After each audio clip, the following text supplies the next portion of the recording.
Hey all welcome to Jay's crafty creations. இன்றைக்கி நம்ம வந்துட்டு ஒரு எம்டிஎஃப் பேஸில் ரெசின் கிளாக் எப்படி பண்ணுறது அப்படின்னு பார்க்கலாம். ஸோ இது ஒரு டுட்டோரியல் வீடியோ. உங்களுக்கு ஹெல்ப்ஃபுல்லாக இருந்துச்சு அப்படின்னா மறக்காமல் வீடியோ எண்டில் கமெண்ட் பண்ணுங்கள் எப்படி இருந்துச்சு அப்படின்னு சொல்லிட்டு, அவுட்புட் எப்படி இருந்துச்சுன்னு. அண்ட் நம்ம சேனலில் சப்ஸ்கிரைப் பண்ணிக்கோங்க இந்த மாதிரி நிறைய டுட்டோரியல்ஸ்க்கு.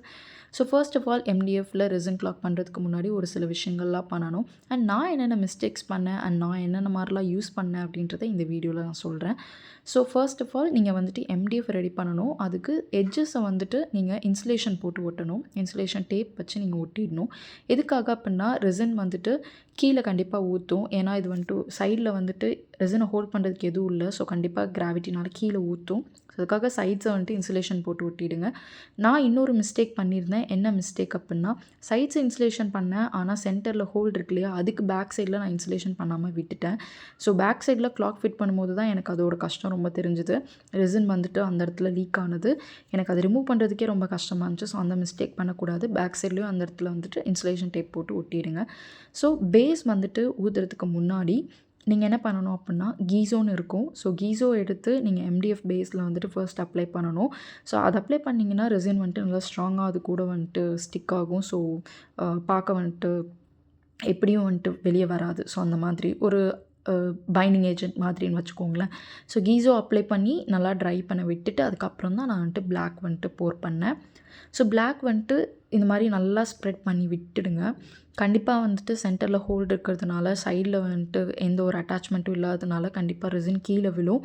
ஸோ அப்போவே செக் பண்ணிக்கோங்க, எங்கேயாவது வந்துட்டு கலர்ஸ் கம்மியாக தெரியுதா இல்லை கலர் போயிடுச்சா அப்படின்றத செக் பண்ணி நீங்கள் வந்துட்டு ட்ரை ஆகிற வரைக்கும் கொஞ்சம் கேர்ஃபுல்லாக இருக்கணும். ஸோ நான் இன்றைக்கி சூஸ் பண்ண தீம் வந்துட்டு பேஸ் வந்துட்டு பிளாக்கு, அதில் வந்துட்டு ப்ளூ அண்ட் கிளிட்டரி ஷேட் வந்துட்டு காமிக்கணும் அப்படின்றது தான் என்னோடய தீமாக இருந்துச்சு. பட் நான் இதில் நிறைய விஷயங்கள் ஆட் பண்ணியிருக்கேன், அதையும் நான் காமிக்கிறேன். ஸோ பிளாக் ஊற்றுனதுக்கப்புறமா ப்ளூ வந்துட்டு நல்லா ஹைலைட்டடாக தெரியணும் அப்படின்னு சொல்லி நான் வந்துட்டு போர் பண்ணி இந்த மாதிரி வந்துட்டு ஸ்ப்ரெட் பண்ணேன். பட் பிளாக் அப்படின்றதுனால யூஸ்வலாகவே ரெசின் வந்துட்டு ஸ்ப்ரெட் ஆகும்போது கலர் வந்துட்டு மிக்ஸ் ஆச்சு அப்படின்னா லைட் ஆக ஆரம்பிச்சிடும் இல்லையா. ஸோ அதனால் வந்துட்டு எனக்கும் அதே மாதிரி லைட் ஆக ஆரம்பிச்சிருச்சு. ஸோ நான் அகெயின் வந்துட்டு இதை திருப்பி கொடுக்குற மாதிரி தான் இருந்துச்சு. கொஞ்சம் திக்கானதுக்கப்புறம் நான் திருப்பி வந்துட்டு பேஸ் கொடுத்தேன். ஸோ கிளிட்டரி ஷேடுக்கு கிளிட்டர் பிக்மெண்ட், கோல்டன் பிக்மெண்ட் வந்துட்டு ரெசினோட மிக்ஸ் பண்ணி இந்த மாதிரி நான் வந்துட்டு கொடுத்துட்டேன். இன்னொரு மிஸ்டேக் நான் பண்ணியிருந்தது என்ன அப்படின்னா அடியில் வந்துட்டு கிளாத் யூஸ் பண்ணியிருக்கேன். இது எனக்கு தேவையில்லாத கிளாத் தான். பட் ஆனால் இந்த மாதிரி மிஸ்டேக் பண்ணக்கூடாது. அடியில் எப்போதுமே பிளாஸ்டிக் ஷீட் ஏதாவது யூஸ் பண்ணிக்கோங்க. அண்ட் பிஃபோர் தட் சேஃப்டி ரொம்ப முக்கியம். ஆல்வேஸ் ஒரு க்ளவுஸ் வியர் பண்ணணும். அண்ட் மாஸ்க்கும் அண்ட் ஐ மாஸ்க்கும் கண்டிப்பாக போட்டிருக்கணும். ஏன்னா இதில் இருக்கக்கூடிய நிறைய விஷயங்கள் டாக்ஸிக்காக இருந்துச்சு அப்படின்னா நமக்கு நிறைய ப்ராப்ளம்ஸ் வரதுக்கு சான்சஸ் இருக்குது. ஸோ கண்டிப்பாக சேஃப்டி ஃபர்ஸ்ட். ஸோ அதனால் மாஸ்க் கண்டிப்பாக யூஸ் பண்ணுங்கள். ஸோ இதில் பார்த்தீங்கன்னா நம்ம போர் பண்ணப்போ அவ்வளோ பிரைட்டாக இருந்த கலர்ஸ் இப்போ வந்துட்டு கிளிட்டர்ஸ் எல்லாம் தெரியவே இல்லை எனக்கு பார்க்குறதுக்கு. ஸோ ஸ்டோன்ஸ் கொடுத்தா அழகாக இருக்கும்னு தோணுச்சு, அதனால் ஸ்டோன்ஸ் கொடுத்தேன். ஸ்டோன்ஸ் கொடுக்கறது தப்பு கிடையாது.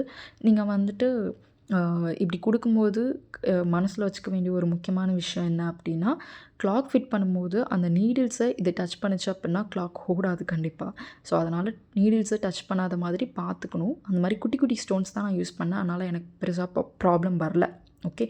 ஸோ நெக்ஸ்ட் வந்துட்டு இப்போது ப்ரைட்டாக தெரியுது இல்லையா கலர்ஸ். நான் வந்துட்டு செகண்ட்ரியாக கலர்ஸ் வந்துட்டு நான் திருப்பி கொடுத்தேன். ப்ளூ அண்ட் கிளிட்டர்ஸ் ரெண்டுமே கொடுத்து அதுக்கப்புறமா ப்ளூ கூட பண்ணியிருந்தேன். ஸோ அவுட்புட் ரொம்ப அழகாக இருந்துச்சு, சூப்பராக இருந்துச்சு ஃபைனலாக பார்க்கும்போது. ஸோ நிறைய பேர் நான் பண்ணும்போது பார்த்துருக்கேன், ஃபைனல் லேயர் ரெசின் வந்துட்டு போர் பண்ணணும். பட் நிறைய பேர் கிளாக் யூஸ் பண்ணாத மாதிரி எனக்கு ஃபீல் ஆச்சு. பட் அது பண்ணால் தான் அழகாக இருக்கும். பண்ணாமலே அழகாக தான் இருந்துச்சு. பட் அது பண்ணும்போது இன்னுமே சூப்பராக இருந்துச்சு. அந்த மாதிரி கண்டிப்பாக பண்ணுங்கள். ஸோ நான் இன்சுலேஷன் ரிமூவ் பண்ணிவிட்டு பேக் சைடை வந்துட்டு இப்போ ஃபுல்லாக பிளாக் கலர் கொடுத்து நான் வந்துட்டு ஃபுல்லாக பிளாக்காக கம்ப்ளீட் பண்ணியாச்சு பேக் சைடு ஃபுல்லாக. ஸோ அதை முடிச்சுட்டு அகெயின் வந்துட்டு நான் என்ன பண்ணிட்டேன் அப்படின்னா லெட்டர்ஸ்க்கு வந்துட்டு ஃபிக்ஸ் பண்ண ஆரம்பிச்சிட்டேன். இது நம்ம பிளேஸ்மெண்ட் ஷீட்டு. ஸோ இதுவுமே வந்துட்டு ரெசின் ஸ்டோர்ஸ் எல்லாத்துலேயுமே மெட்டீரியல் ஸ்டோர்ஸில் அவைலபிளாக இருக்கும். ஸோ இது வந்துட்டு வாங்கி வச்சுக்கோங்க, ஹெல்ப்ஃபுல்லாக இருக்கும் ப்ராப்பராக வைக்கிறதுக்கு. அண்ட் கடைசியாக வந்துட்டு இதை வச்சுட்டு ரெசின் போர் பண்ணேன். இந்த லேயர் ஆஃப் ரெசின் போர் பண்ணும்போது ரொம்ப கேர்ஃபுல்லாக இருக்கணும். ரோமன் லெட்டர்ஸு க்ளோஸ் பண்ணுற மாதிரி வச்சா நல்லா தான் இருக்கும். பட் அது தெரிகிற மாதிரி இருந்தால் இன்னும் கொஞ்சம் லுக் வந்துட்டு ஒரு மாதிரி கிளாஸியாக அழகாக இருக்க மாதிரி ஃபீல் ஆகும். ஸோ இந்த லேயரை அந்த ரோமன் லெட்டர்ஸ் நடுவில் அதில் படுற மாதிரி வைங்க. பட் ஆனால் கம்ப்ளீட்டாக க்ளோஸ் பண்ணுற மாதிரி வைக்கணுன்ற அவசியம் இல்லை. ஸோ இந்த மாதிரி நான் வந்துட்டு கொஞ்சமாக ஊற்றி ஸ்ப்ரெட் பண்ணி இதை வந்துட்டு ப்ராப்பராக இந்த லேயரை வந்துட்டு ஃபிக்ஸ் பண்ணியாச்சு.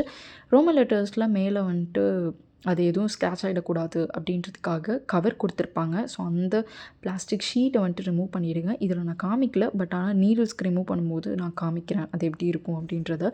ஸோ இந்த லேயரை போர் பண்ணிவிட்டு நல்லா இதை ட்ரை பண்ண விட்டாச்சு. அவ்வளோதான். நெக்ஸ்ட் வந்துட்டு நம்மளோட கிளாக் மிஷின் அட்டாச் பண்ணுறது தான். ஸோ இப்படி தான் இருக்கும் அந்த மிஷின். ஸோ இப்போ நான் பண்ண மாதிரியே அதே மாதிரி எடுத்து இதை பேக் சைட்லேருந்து ஃப்ரண்ட்டில் நீங்கள் கொண்டு வரணும். ஸோ ஹோல்டர் கொடுத்துருப்பாங்க. அந்த ஹோல்டரை வந்துட்டு இந்த மாதிரி அட்டாச் பண்ணிக்கோங்க. இதை அட்டாச் பண்ணிவிட்டு நம்ம நீடில்ஸ் வந்துட்டு கனெக்ட் பண்ணணும். ஸோ நீடில்ஸ் வந்துட்டு ஃபர்ஸ்ட் வந்துட்டு ஹார் நீடில் கனெக்ட் பண்ணணும். ஸோ ஹார் நீடில் இந்த மாதிரி தான் வந்துட்டு அந்த பிளாஸ்டிக் ரிமூவ் பண்ணணும். உரிக்கிற மாதிரி தான் இருக்கும், ஈஸியாக பீல் பண்ணுற மாதிரி தான் இருக்கும். அந்த மாதிரி எடுத்துருங்க. ஸோ நெக்ஸ்ட் வந்துட்டு மினிட் நீடில்.